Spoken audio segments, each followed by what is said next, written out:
que nome que se dá isso aqui? Ó, Cachorrada aí, você junto, né? Impressionante. Olha a atividade. Normalmente é assim, os grandes feitos são muito mal pagos, né, Sérgio? É, assim que é bom, a gente sabe que é assim, né, você? Claro que é. Bolinho, veio ficar até lá, hein? Nossa. Lá tem, O nome da fazenda é Salto e Caracol? Salto e Caracol. Caramba, meio de mato, hein?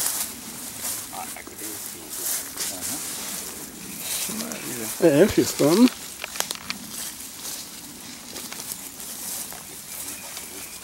Olha o jacaré. Você conhece mesmo? Não, pô. O bandeirante. Imagina esses caras 500 anos atrás, vai, os portugueses, como eram gente valente. Massa, viu? Já imaginou? Que coisa maluca. 7 com esse. Esse também é. Olha isso. E a paineira está ali. É, a paineira é aquela, o tamanho dela, baseado naquele que você me mostrou lá no teu escritório. E a jabuticabeira, deixa de lado aqui para não escorregar. E a principal é essa aqui, ó. São vários? São vários. Sempre tantos anos, ó. Onde ela vai, ó. Olha o tamanho dela. Ela vem duas pernadas e vai lá embaixo da copa da paineira. Então elas estão perto aqui, 4 metros mais ou menos. Então você vê que ela sobe pernada, o tronco, só isso aqui você vê, às vezes é uma jabuticabeira absurda, né, pela grossura. Mas imagina a mãe. Ela sobe 3, 4 pernadas, né? Olha a pernada aqui. Onde ela vai? Olha lá dentro da paineira. Aí tem a lateral ali, que ela vai pra lá, aquilo tudo. Então essa é a planta e tem as filhotes dela aí, né? É isso. Bom, Sérgio, só vamos falar um pouquinho da vegetação, vamos começar a falar. Vamos lá, Vigílio. Vem cá, senta aqui.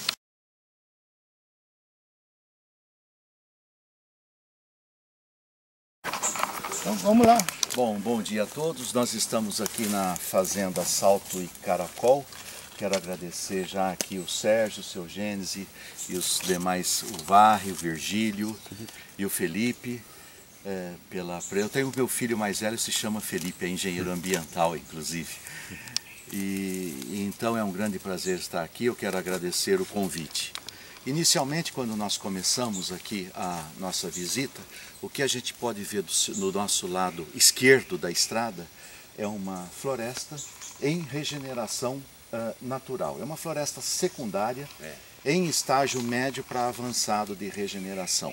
O que significa isso? Que ela foi explorada antigamente. Então, quando você vê assim uma floresta e tem aqueles pau-formiga, embaúba, aquelas folhas prateadas desabrochando, tudo caracteriza muito uma floresta secundária. E é o que nós temos aqui. Nesse local, precisamente, a gente vê um solo ideal, um solo com bastante matéria orgânica, um solo mais escuro do que o normal, do que a gente vê. Aqui a região ela é dotada de solos profundos, parece bem os latossóis, né? Latossol vermelho, que detém aqui nessa região, são solos bastante profundos, o arado pó de fundo, né? Difícil pegar pedra, né? É difícil pegar a pedra. Então isso significa que são latossol vermelho provavelmente. E essa riqueza de matéria orgânica deixa esse solo escuro dessa forma, né? Quase preto aqui.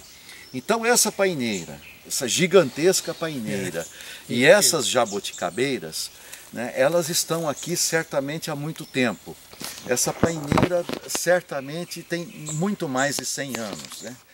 Eu diria, devido às condições de um solo, né, uma terra fértil, um solo muito bom, ela estaria aí provavelmente há 120 anos. E ao que parece, as jaboticabeiras acompanharam isso. Obviamente, existem formas de você determinar a idade. Uma delas seria um pouco acima do colo, a gente perfurar com uma sonda, chamada sonda de Pressler.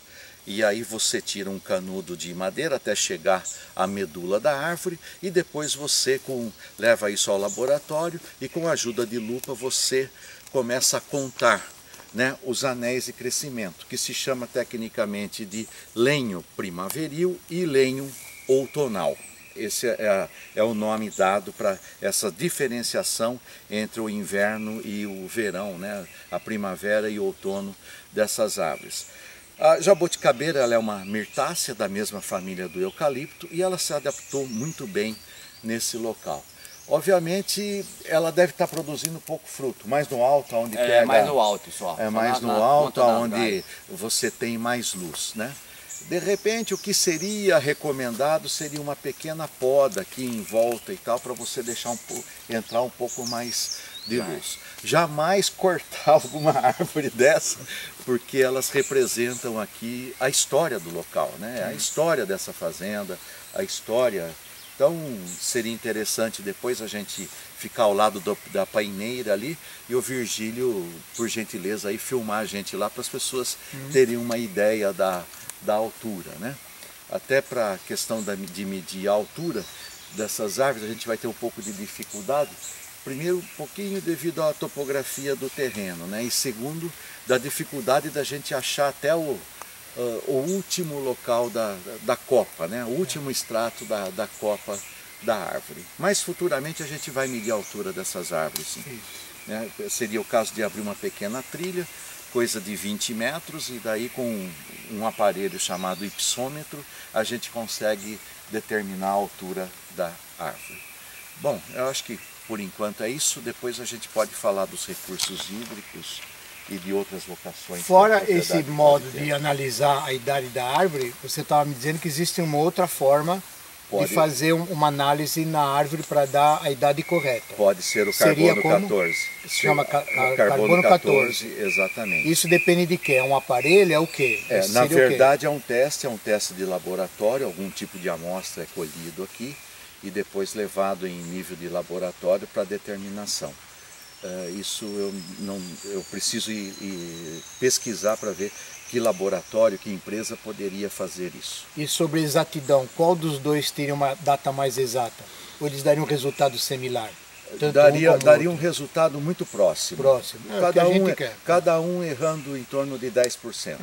Então se tiver 120 anos, a gente vai estar entre 132 e 135, se tiver 120 anos, né?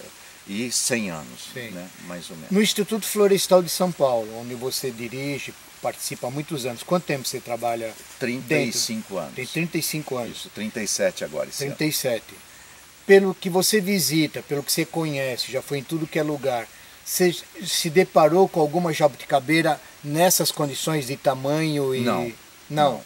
Provavelmente deveria existir aqui alguma residência próxima, isso quando surgiu a fazenda, começou a colonizar, então pode ter existido uma residência aqui perto e esse plantio foi feito para a pessoa ter acesso a jabuticaba para fazer licor, para fazer suco, né? A caipirinha com jabuticaba acho que foi descoberto mais recentemente, que é uma delícia também, mas acho que foi descoberto mais recentemente. No entanto, e até algum tipo medicinal, né, seu Gênesis, do tipo dor de barriga, essas coisas, a folha da jabuticaba, você mastigar já controla qualquer tipo de desinteria, a não ser que seja uma doença mais grave, mas alguma indigestão estomacal, você segura com a jabuticaba, com a goiabeira também, que é tudo da mesma família. E também a frutinha que também se usa para problema digestivo, a pitanga. Pitanga também é usada para isso. Aqui, Sérgio, tem uma estrada. E são todas a mesma família. Das família. Mirtáceas. Mesmo do eucalipto, inclusive. Nunca a gente só sabia. Você tinha a informação que o eucalipto é primo da mesma família jabuticabeira? Eu nunca imaginava um negócio desse. Ninguém fala mal de ninguém. Tá vendo como é que é? A gente é leigo, você vai aprendendo, né? Interessante. Pau-ferro. O que você ia falar? Pau-ferro é mesmo Casa família. Alpina, A mesma família. Casa Alpina. Exatamente. Goiabeira, A cisalpina agora mudou. O nome do pau-brasil Adriano mudou, falou, gente. lá nos Então, Pau-ferro, pau-mulato, Sim, pau-brasil. o pau-brasil estão mudando. Então, lá embaixo, lá. o gênero cisalpínia, ele se subdividiu em mais 8. Então a gente não consegue o que esses botânicos estão querendo, mas querendo complicar um pouco. Mas a gente tem que acompanhar essa Mas isso evolução. tudo é originário o quê? Austrália, essas Não. Aí no caso o eucalipto é uma mirtácea e ele é nativo da Austrália e África do Sul.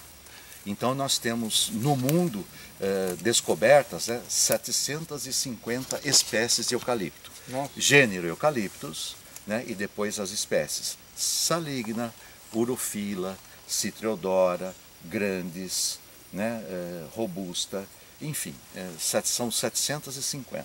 Dessas 750, aproximadamente 25 a 30 se adaptaram muito bem no Brasil.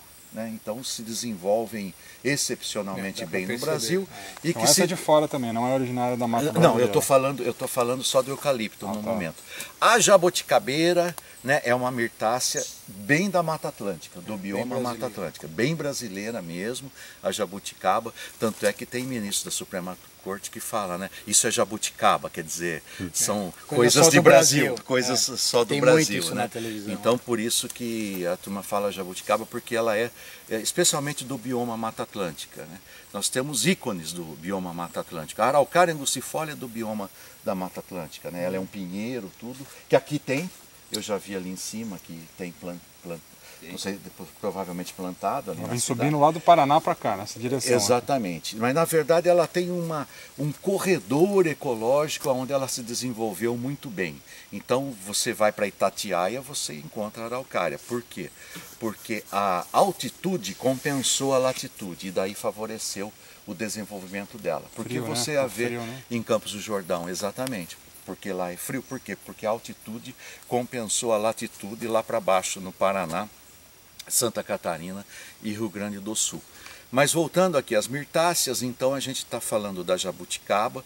Outra mirtácea que é meio brasileira, mas ela veio da América Central, é que ela tem uma capacidade invasora muito grande, é a goiaba.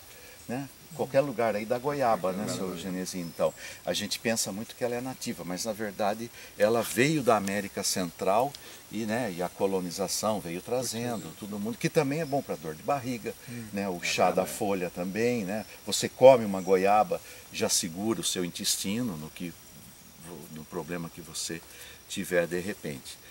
E sobre a paineira, né? Ela é da família das bombacáceas, né? Vamos para lá? Ela é de crescimento rápido. Então vamos agora chegar até a nossa divina aqui também.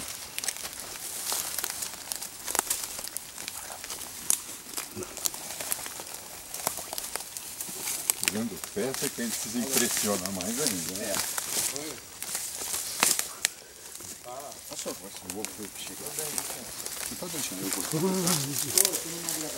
Faz favor, seu Gino, vamos chegar.